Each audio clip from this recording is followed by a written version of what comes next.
நிறைய பேர் இன்னைக்கு சொல்லக்கூடிய ஒரு வார்த்தை, எனக்கு டைமே பத்தல. எனக்கு மட்டும் டைம் கிடைச்சா நான் என்னென்னவோ பண்ணுவேன். எனக்கு 24 ஹவர்ஸே பத்தல. ஸோ டைம் பத்தல. அந்த டைம் பத்தாதனால நான் வந்து டெவலப் ஆகாம இருக்கேன். நான் வந்து என்னோட வேலைகளை என்னால் செஞ்சு முடிக்க முடியல. அப்படின்றது தானே நம்ம வந்து டைம் மேலே ஒரு ப்ளேம் பண்ணி சொல்லிக்கிட்டு இருக்கோம்.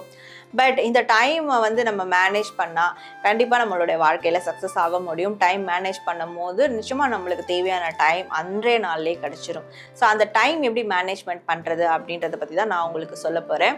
பிஃபோர் தட் நான் உங்கள் Sara, the empress of tarot and spiritual healer.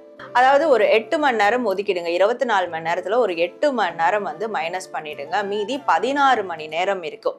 அந்த 16 மணி நேரத்தில் 1 மணி நேரத்துக்கு ஒரு வேலைன்னு எடுத்துக்கிட்டா கூட 16 விதமான வேலை நம்மளால பார்க்க முடியும். இது வந்து பிஸ்னஸ் பண்ணுறவங்களுக்கும், வேலை செய்கிறவங்களுக்கும், வீட்டில் இருக்கிறவங்களுக்கும் அதுக்கு ஏற்ற மாதிரி அந்த டைமை வந்து நம்ம வந்து ஃபிக்ஸ் பண்ணிக்கலாம்.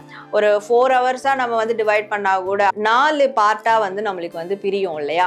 ஸோ அப்போ அந்த 4 பார்ட்டில் நம்ம என்ன வேலைகள் செய்ய போகிறோம், ஒரு 4 மணி நேரத்துலையும் 20 நிமிஷம் நம்மளுடைய பிரேக் டைமுக்காக எடுத்தால் கூட மீதி இருக்கக்கூடிய 3.40 நிமிடம், அதாவது 13 மணி நேரம் நம்மளுடைய உழைப்பிற்கான நேரமாக ஒரு நாளைக்கு இருக்கும் இல்லையா? அந்த 13 மணி நேரத்தை நம்ம சரிவர பயன்படுத்தினாலே போதும்.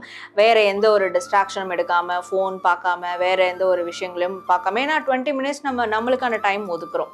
ஸோ இப்போ இந்த 13 மணி நேரம் நம்ம எடுத்தாலே ஆல்மோஸ்ட் அன்னைக்கான வேலைகளை எல்லாமே நம்ம செஞ்சிருவோம். அது இல்லாமல் எக்ஸ்ட்ரா அடிஷ்னலாக நம்ம வேலைகளும் செய்வோம். ஸோ இப்படி வந்து உங்களோட டைமை நீங்கள் டிவைட் பண்ணி மேனேஜ் பண்ணி கொண்டு போனீங்கன்னா கண்டிப்பாக டைம் பத்தலை அப்படின்னு நீங்கள் சொல்லவே மாட்டீங்க. அதற்கு மேற்கொண்டு ஃபியூச்சருக்கான சில ஒர்க்கையும் நம்ம இப்போவே பண்ணி வைப்போம்.